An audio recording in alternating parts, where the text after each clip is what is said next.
Na muhari gani ndugu msikilizaji, karibu muda na wakati mwingine. Hii ni Simulizi TZ. Huu ni mwendelezo wa sehemu ya pili ya simulizi tamu iliyojaa utamu wa kila namna. Simulizi inayokwenda kwa jina la Limbwata ya Mama Chidi. Tafadhali, kama upo karibu na watu wazima au unaoheshimiana nao, vaa headphone. Na kama una umri chini ya miaka 18, tafadhali, utamu uliokuwepo humu ni baraa, usiaisikilize.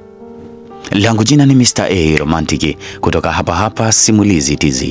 Simulizi hii imejaa utamu wa kila namna, yani ni baraa. Na hapa ndipo tulipoishia katika sehemu ya kwanza. Gracie,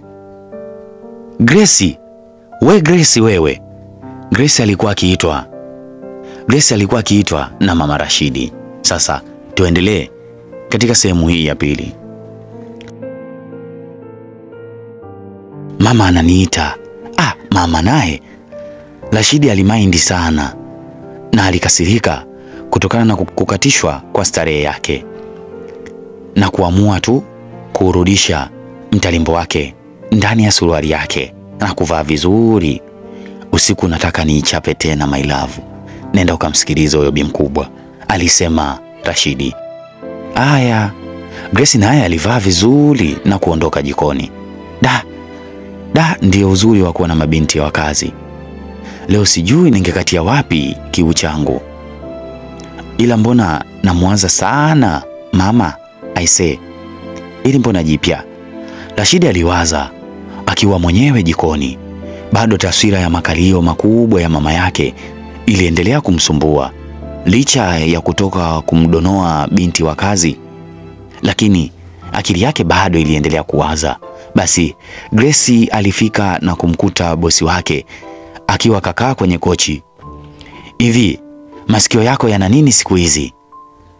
Sikusikia vizuri mama. Pika chakula kidogo tu, leo usiku mimi siri. Aya mama, nimekuelewa. Gracie aliondoka na alipishana na Rashidi aliyekuwa akitoka jikoni, aliyempiga kofi kwenye makalio yake. Ila Rashidi, ukoje wewe lakini? Alizungumza, kisha Rashidi akamwambia, usiku usisahau sawa? Sitaki, wewe kila muda unanipiga tu. Acha hizo, kwani umeumia? Rashidi alisema. Ndipo Gracie akajibu, nimeumia Rashidi alimpiga tena, na kumbe Mama Rashidi hakuwa mbali. Mwanamama yule alikuwa kasimama pembeni na alimuona kijana wake alivyokuwa akimletea usumbufu binti wao wa kazi. Rashidi, njoo hapa, nimekwambia njoo.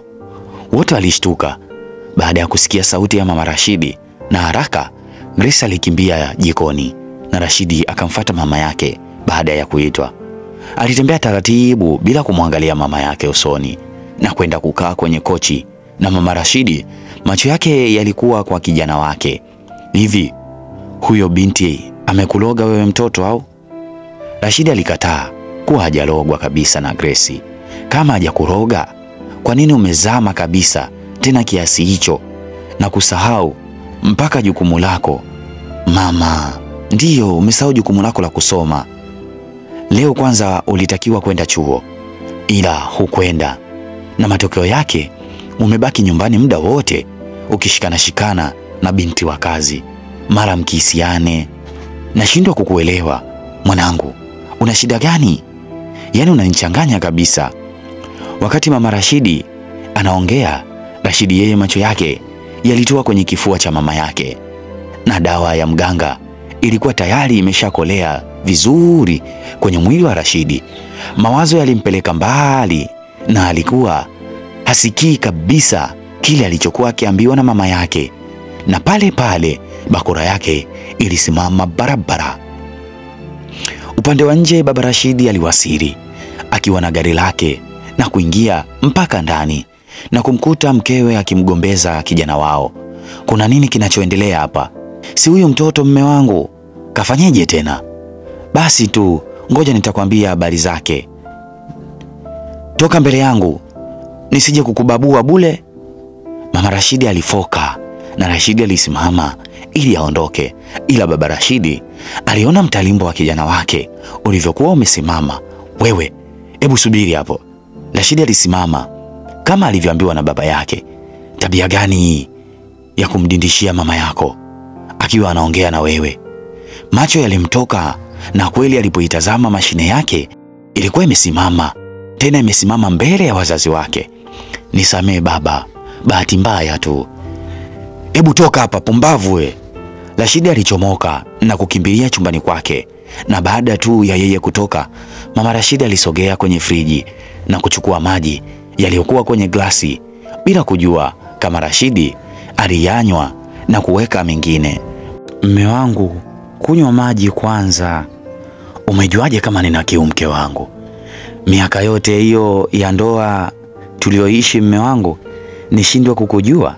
Na kujua vizuri mme wangu. Baba Rashidi alikenua meno na kuchukua maji na kuyanywa moja kwa moja. Kisha aliweka glasi kwenye meza na kukaa kwenye kochi. Muda huo huo simu yake ilianza kuita na alipokea mbele ya mke wake. Niambie, upo wapi? Basi sawa, nakuja sasa hivi. Nakuja hapo hapo. Usitoke sawa? Aliongea baba Rashidi na kukata simu. Ndipo aliponyanyuka kwenye kochi. Kuna sehemu naenda, ila nitachelewa kidogo kurudi nyumbani. Wapi unapoenda mme wangu? Sio lazima kujua. Baba Rashidi aliingia chumbani na mama Rashidi alikaa kwenye kochi na kuitazama glasi iliyokuwa juu ya meza. Au dawa aliyonipa mganga bado haijaanza kufanya kazi? Mbona tena anatoka na kwenda kwa makahaba wake huko?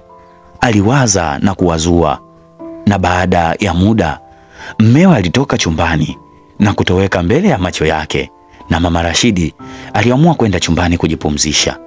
Mida ya usiku ilipofika, Rashidi na Grace walikuwa wakila na mama Rashidi alikuwa kalala chumbani. Kama kawaida ya Rashidi, alianza kumchokoza Grace kwa kumpapasa mapaja yake. Vumilia basi tumalize kula. Rashidi, mbona hivyo? Grace alisema, lakini hata mimi najua, ila ungekuwa na makalio makubwa ningekuoa hapo hapo. Grace aliguna. Kwa hiyo hapa mimi sina makalio, nakalia vifuu, si ndio? Hapana, sijasema huna, ila nimesema makalio makubwa tu. Ina maana makalio makubwa kama ya mama yako eti si ndio? Ila mama amebarikiwa jamani. Tena mzee anafaidi mno. Toka hapa, umalaya tu mpaka unamtamani mama yako mzazi. Na nakwambia usiku wala sikupi, jaribu kuninyima uone. Rashidi alisema. Walizidi kuchokozana kwa maneno ya hapa na pale, na ghafla tu Rashidi alianza tena kumuwaza mama yake, na hamu ya kwenda kumdinya Grace ilikata kabisa. Hakujua ni kwa nini inamtokea mara kwa mara, na baada ya kumaliza kula alinyanyuka na kwenda chumbani kwake akimwacha Grace akitoa vyombo. Grace baada ya kumaliza kutoa vyombo na kuiweka nyumba sawa, aliingia chumbani kwake na kuoga, akijiandaa kwa mtanange wa kukata na shoka kwa baadaye. Hakujihangaisha kufunga mlango, ila alilala kimtego akimsubiri Rashidi aje ampige mashine na atulize wadudu waliokuwa wakisumbua mwilini mwake. Upande wa pili kwa Rashidi, alikuwa hana habari kabisa juu ya Grace. Muda ulivyokuwa ukizidi kwenda, alizidi kumuwaza mama yake, na kila alipojaribu kujizuia alijikuta akishindwa. Limbwata hakika ilimpelekesha Rashidi tena barabara na kuamka kitandani. Ndipo alipoamka kitandani alijikuta akisema, ngoja kwanza nikamchungulie mama chumbani, labda mambo yatatulia. Rashidi alitoka chumbani huku mtalimbo wake ukiwa umevimbiana na kusogea mpaka kwenye chumba cha wazee wake. Alitulia kwa sekunde kadhaa, na baada ya hapo alishika kitasa cha mlango. Taratibu aliufungua na mlango ulikubali kufunguka. Rashidi alichungulia aone kama mama yake amelala, na macho yalimtoka baada ya kuona mama yake akiwa kalala, tena yupo kwenye nguo ya ndani tu, yani chupi tu kitandani. Alipeleka mkono wake na kuishika mashine yake barabara na kuisugua huku akiangalia makalio ya mama yake. Limbwata hakika ilimpeleka, yani Rashidi alikuwa jitambui, na ndipo alipojikuta akiingia ndani ya chumba cha mama yake kwa kunyata ili asimsikie. Alifika mpaka kitandani, ndipo alipanda huku mashine yake ikiwa nje na kulala juu ya makalio ya mama yake. Na muda huo huo mama Rashidi alishtuka kutoka usingizini. Mwanzo alijua ni mume wake, lakini kitu kilimtatiza ni kimoja tu, ukubwa wa mashine ya mwanae ulimshtua kidogo. Ndipo aliposhtuka baada ya kumwona Rashidi. Rashidi, upuuzi gani huu unataka kufanya? Mama, nimeshindwa kujizuia, muda wote na kutamani tu. Toka haraka, toka juu ya makalio yangu. Pumbavu sana wewe, toka mara moja. Mama. Rashidi hakutaka kusikia tena, yani alikuwa amechanganyikiwa. Ndipo alipopeleka mkono wake na kuanza kumpapasa mama yake, yani kupapasa makalio yake kwa nguvu. Wewe mtoto, nani aliyekuloga jamani? Nitakupa laana Rashidi, nakwambia. Chidi, kwani alisikia? Basi alizidi kupapasa makalio ya mama yake. Ndipo mama Rashidi aliona akicheza atachapwa na bakora ya mwanae.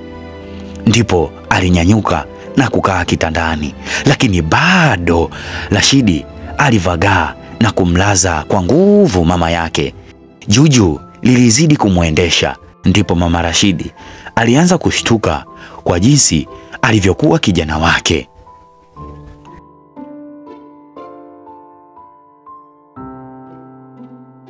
Hii ni sehemu ya pili ya simulizi hii ya Limbwata ya mama Chidi.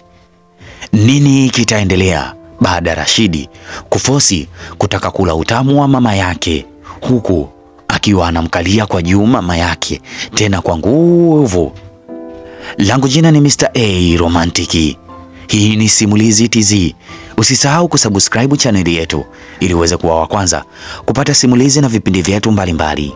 Asante na kwaheri.